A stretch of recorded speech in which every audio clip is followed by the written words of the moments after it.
Uau, que bênção tão grande receber a oração do povo de Deus. E tem sido um privilégio para mim estar aqui no Maringá outra vez. Eu gosto muito desta cidade, me tem recebido com muito amor. Estou cheio de gratidão para cada um de vocês. E eu gostaria um dia trazer a minha esposa para conhecer a Maringá, ou meus filhos. Eu sempre chego a casa e eles começo a falar da minha experiência. E, às vezes não é muito, não foi uma experiência muito agradável, mas aqui me tem tratado muito bem, obrigado. Tenho confiança de trazer a minha esposa. Amém. Ela não gosta de viajar e não sei se eu posso la convencer para subir o avião 20 e tantas horas para chegar aqui, mas eu tentarei de convencê-la. Também tem sido um privilégio para ministrar ao lado do apóstolo Rubens de Matos Antônio, também do profeta Eric Alpissa. Onde foi? Aqui está, no meio de todos. Eu não, no passado não tinha muita oportunidade de cruzar os caminhos com o ministério do Rony Chaves ou de seus filhos ministeriais. Assim que para mim foi um privilégio para conhecer mais e estar ao lado destes homens de Deus. Nenhum ministério sozinho tem todas as respostas. E precisamos receber de vários para receber o conselho pleno de Deus. E dou graças a Deus por cada um de nós, porque profeta Eric, apóstolo Rubens e eu, todos vieram de um trasfondo diferente, mas do mesmo rio de água viva. E cada um temos como uma perspectiva um pouco diferente, mas dá a vocês um quadro mais completo para poder estabelecer o profético para a tua cidade. E isso é muito bom, muito positivo. Obrigado também para o apóstolo Paulo Klingelfus e sua esposa Lídia e todos os servos. Eu agradeço a cada pessoa que tem estado servindo dentro do congresso, como som, os vídeos, limpando as cadeias, a chão, as pessoas que têm nos servido água e chá quente e cafezinho e todas. Se precisa de uma equipe muito grande para fazer um evento como isto, e dou graças a Deus para cada um daquelas pessoas e vocês que tenham chegado esta noite. Okay. Glória a Deus. Eu tenho uma palavra diferente. Esta manhã eu compartilhei, ministrei como 3 horas e meia. Minha filha me disse: pai, você prega a palavra eterna. Mas foi um tempo de ensinamento muito profundo a respeito a protocolo profético. Falamos de como ouvimos a voz de Deus e porque algumas pessoas podem profetizar uma palavra acertada num momento e em outro momento falar outra profecia que não é acertada. E por que isso acontece e como podemos estabelecer um sistema de filtração por meio de um protocolo profético para permitir as palavras edificantes e que vêm de Deus e para impedir as palavras que podem provocar dano nas igrejas. É muito importante para cada pastor que não estive aqui esta manhã, ou cada líder ou qualquer pessoa que tem desejo que Deus lhe utiliza na área da ministração profética, que consegue a gravação. porque é uma das coisas que estabelece ordem da casa de Deus. Precisamos da unção profética, mas precisamos também da ordem. Faça tudo decentemente com ordem, com relação aos dons espirituais.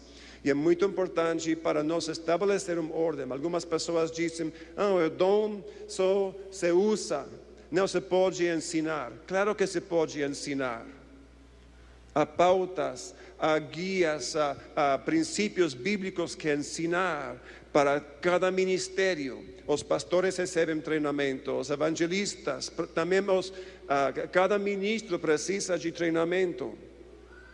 E também precisamos, estou falando como o apóstolo Paulo, acerca de um tempo de treinamento profético atual, para les ativar no novo nível de ouvir a voz de Deus. Não importa qual seja seu chamado, se você é chamado como apóstolo, profeta ou pastor, ou se você tem um chamado à cidade, num trabalho, num negócio. Cada crente precisa ser profético. Os filhos de Deus, segundo Romanos 8:14, são guiados pelo Espírito de Deus. Isso precisa comunicação do Espírito Santo. Jesus disse em João 10:27, minhas ovelhas ouvem a minha voz. Se você é ovelha, mira seu vecino e diz, bah. Eu não ouvi quase ninguém. Temos muitos bodes aqui, ok? Se você é ovelha, você diz, bah. Ok, isso é melhor. Se o seu vecino não falou, bah, então guie-lhe rapidamente na oração do penitente, para receber a salvação. Amém? É certo, eu tenho um estilo diferente do que o apóstolo Rubens, do que o profeta Eric. Eu sou o que sou. Amém? E cada um de nós temos personalidade. E eu tentei de ser mais dramático e intenso como o profeta Eric, mas não ficou bem. Eu preciso ministrar a maneira que Deus me criou, amém? Quantas dão graças a Deus pela diversidade que temos no corpo de Cristo? Porque se todos sejam igual a mim, será muito aburrido. Eu preciso às vezes ouvir algo que me pode despertar como o profeta Eric, porque ouvindo a ele os cabelos ficam para trás. Amém? É preciso do apóstolo Rubens também, porque ele nos fala com uma sabedoria tão forte, tão bom, com uma verdade de Deus. O profeta Eric também, uma palavra muito precisa, muito boa. Eu não estava jogando com ele, só um pouquinho. Mas eu sou diferente. Mas obrigado por sua paciência comigo e com meu português fraco. Estou fazendo um esforço para falar no português, para conservar mais tempo. Eu dou graças a Deus por a Jacqueline e a Elcio, pastor Elcio, porque o ministério que eles têm, eles já falou um pouco, mas é algo muito importante. Eu vou adicionar um pouco para esforçar as coisas que eles tinham dito. É profetizado em Amós, capítulo 9, verso 11 e 12. Naquele dia, está falando de nossos dias, nos últimos dias, antes da vinda de Jesus, diz, naquele dia tornarei a levantar o tabernáculo de Davi, que está caído, e repararei as suas brechas, e tornarei a levantar as suas ruínas, e as reedificarei como nos dias antigos. Eu não acredito que vamos a ver outra vez no Monte de Sião, em Jerusalém, uma tenda, um tabernáculo igual como nos dias de Davi. Mas a mesma classe de adoração profética e contínua que existiu no tabernáculo de Davi, Deus está levantando na sua igreja, no seu corpo, em todo o mundo. Há uma razão, há um propósito para tudo o que Deus faz. E a razão está no versículo 12, diz, para que eles possuam o resto de Edom e a todas as nações que são chamadas pelo meu nome, diz o Senhor que faz estas coisas. Deus deseja que nós possuímos a terra, que podemos estabelecer o seu reino em todas as nações, e o louvor perfeito, o louvor em espírito e em verdade, uma das maneiras principais que Deus deseja utilizar. Em Salmo 8:2 diz: da boca das crianças e dos que mamam, tu suscitaste força. Em outra versão fala de louvor em vez de força. É a mesma palavra, significa as duas coisas, significa louvor forte. Deus fundou o louvor forte, por quê? Não porque Deus precisa de nós louvar a Ele, porque Ele não tem uma falta na sua personalidade, Ele não vai ter um ataque de nervos se nós deixamos de lhe louvar. Deus não é uma egoísta que precisa que todos lhe dizem o grande que Ele é, para que Ele sinta bem de Ele mesmo. Não, Deus fundou o louvor para nosso benefício. E aqui diz, por causa dos teus adversários. Quantos de vocês têm adversários? Quantas suas igrejas têm experimentado adversários? Se nota os adversários para a nação de Brasil, que os inimigos e potestades que pretendem de tomar controle e dominar e fazer ruim para uma nação que Deus tem destinado para avivamento, para ser a reflexão da sua glória. Diz, por causa de teus adversários, para fazer escalar o inimigo e o vingador. Com nosso louvor, podemos calar a boca do diabo. Podemos calar a boca do acusador dos irmãos. Podemos calar a boca daquele que se trata de amaldiçoar a nossos filhos e a próxima geração. Nós temos uma arma de guerra por meio de nosso louvor. O tempo de louvor não é sozinho, não é só para nos preparar os corações para a pregação da palavra. Não é para tomar o tempo até que todos chegam para que o pastor pode ministrar a palavra. O tempo de louvor é um tempo para fazer guerra espiritual. É um tempo de adorar a Deus, para amar a Deus, é certo. Mas também o nosso louvor cala a boca do inimigo e dá um lugar, estabelece um trono onde Deus pode então governar. Em Salmo 22:3 diz: contudo, tu és santo, entronizado sobre os louvores de Israel. Quando nós louvamos a Deus em espírito e em verdade, estamos literalmente preparando um trono onde Deus, em nosso ambiente, porque estamos enchendo o ambiente como som de louvor, onde Deus pode então morar, habitar e reinar. E que passa quando Deus começa a reinar? Ele começa a fazer decretos de juízo em contra de seus inimigos e a favor de seus filhos. Isto é muito importante, amados. É muito importante.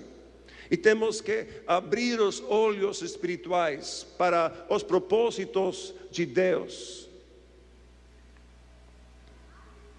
Outro versículo que está ligado com Salmo 8:2 é quando Jesus entrou ao templo, a Jerusalém.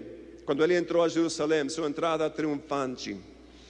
E todas as crianças estavam louvando a Deus e recebendo a Jesus como rei do Israel. E tinham folhas de palmas e exaltavam a Jesus como rei. Os religiosos e os líderes, os fariseus, ficavam irados e diziam a Jesus para calar as crianças. E perguntaram-lhe: ouves o que estes estão dizendo? Porque eles estão recebendo a Jesus não só como um rabino, como líder religioso, estavam exaltando a Jesus como rei. Jesus não foi crucificado por causa de ser um líder cristão ou líder religioso. Ele foi crucificado por causa de que ele era rei. Na cruz, eles colocaram um sinal: Rei dos Reis, ou Reis dos Judeus. Rei dos Judeus. Isto foi a acusação contra ele. O reino de Deus se vai manifestar e vai impactar a cada área, a cada monte da cultura do Brasil, se nós permitamos que isso aconteça. Porque vai acontecer por meio de nós. Não vai acontecer só porque é a vontade de Deus. A vontade de Deus não acontece, não se cumpre só porque é a vontade de Deus. A vontade de Deus se cumpre porque alguém ouve.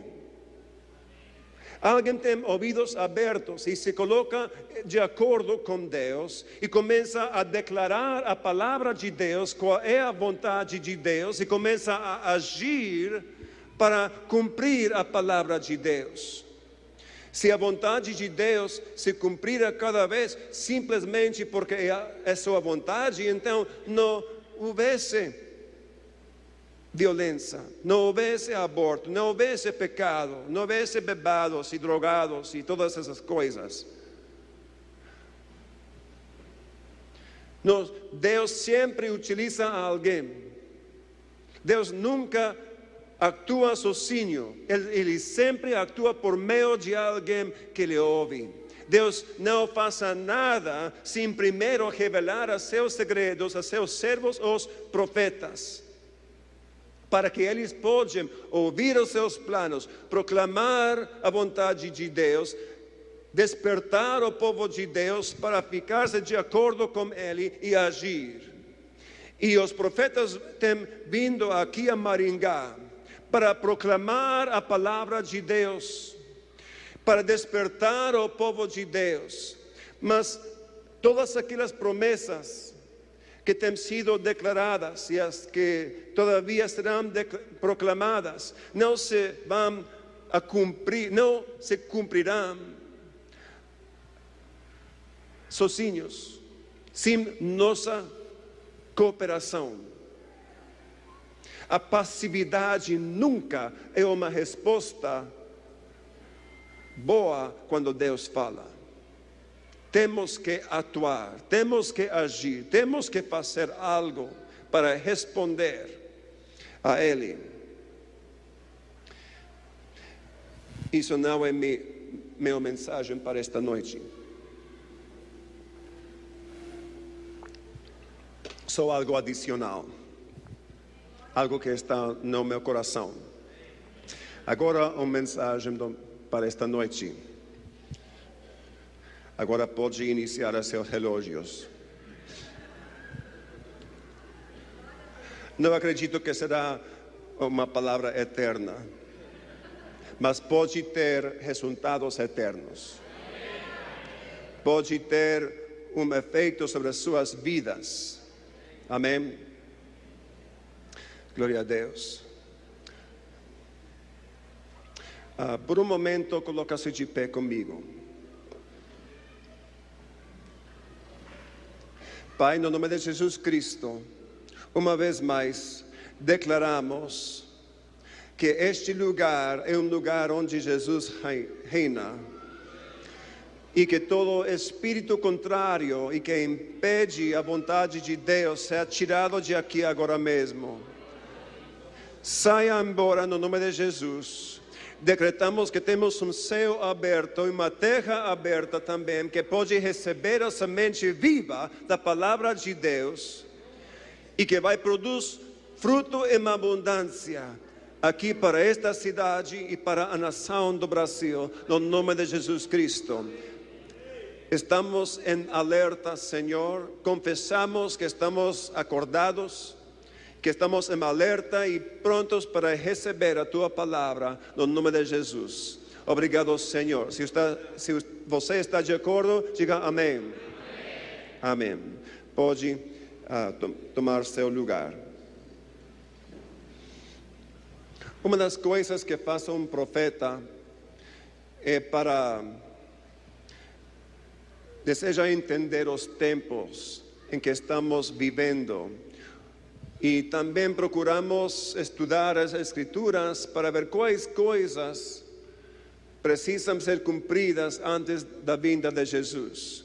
Em Atos 3:21 fala do que Jesus está no céu, está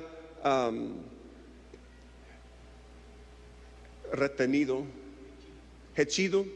Ele está retido no céu até o cumprimento de todas as profecias que deram os profetas. Então, uma das coisas que nós podemos fazer para,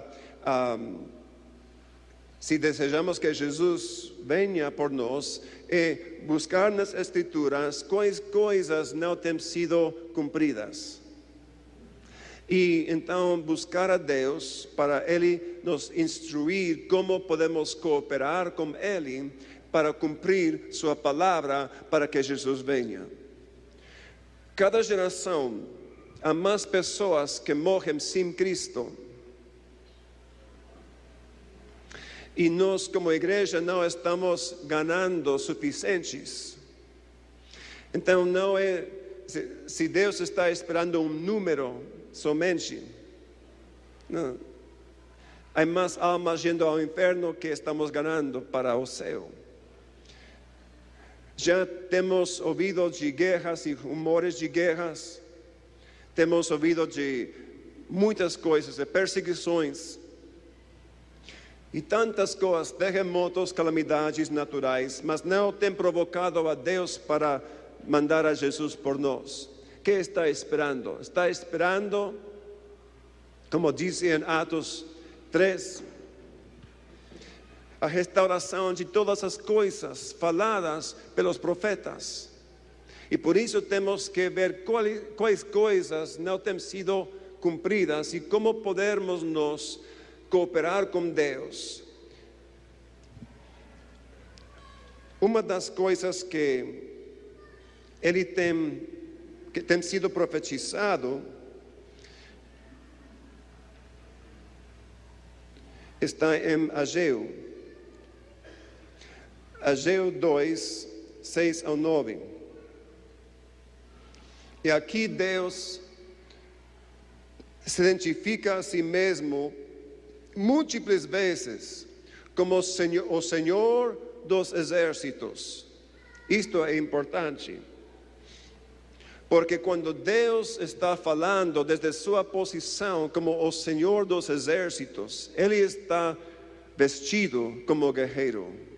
Ele está respaldado pelo exército celestial de anjos guerreiros. E Ele tem aqueles olhos de fogo, tem uma espada pronta para dar força a esta palavra, para levá-la a seu cumprimento. E pois assim diz o Senhor dos exércitos: ainda uma vez, daqui a pouco, e abalarei os céus e a terra, o mar e a terra seca. Por que está abalando o céu tanto como a terra? Porque nós temos guerra espiritual contra de potestades, principados y gobernadores das trevas que existen nos lugares celestes. Amén. Y por eso Él está abalando todo, inclusive os céus. Dice, abalaré todas as nações. Eu nunca em minha vida tenho ouvido de tantas nações em crisis. Governos sendo trocados ou levados a ruína e outros governos levantando. Nações novas sendo nascidas. Lugares sendo divididas em várias nações. E agora como que está passando em Assíria e em Iraque como Estado Islâmico, é algo novo que está passando e vou falar disto no momento. Abalaré todas as nações e as coisas preciosas de todas as nações virão. E encherei de glória esta casa, diz o Senhor dos Exércitos. É importante entender que Deus estava falando a Israel durante um tempo de reforma. Isto foi depois do cativeiro em Babilônia e Pérsia. E houve remanente, grupo pequeno de pessoas que voltaram para Israel para reedificar o templo e para reedificar a Jerusalém. Neste tempo estavam construindo o templo novamente. E Deus está fazendo algo novo na sua igreja. Temos entrado um tempo de reforma dentro da igreja em todo o mundo. Isto é mais que um avivamento, é mais que um tempo de restauração, como temos experimentado no passado. Este é uma reforma. Porque Deus está provocando, primeiramente, que nós sejamos atualizados em a verdade presente, como nos falou o profeta Eric. Ele quer que nós sejamos estabelecidos na verdade presente, atualizados em todas as verdades e práticas, para ser um povo profético, apostólico, que temos chegado à medida da estatura de Jesus Cristo para fazer as obras de Jesus mesmo e ser e refletir mais plenamente a pessoa de Jesus aqui na terra. Somos o corpo de Jesus Cristo. Ele tem um corpo ressuscitado, literal, que está à direita de Deus o Pai, mas Ele tem um corpo espiritual entre nós e somos a reflexão dele aqui na terra. Você é o único Jesus que sua cidade vai poder olhar. E temos que ser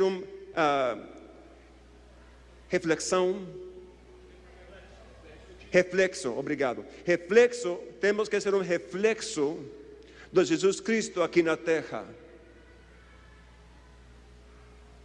E não temos feito um bom trabalho.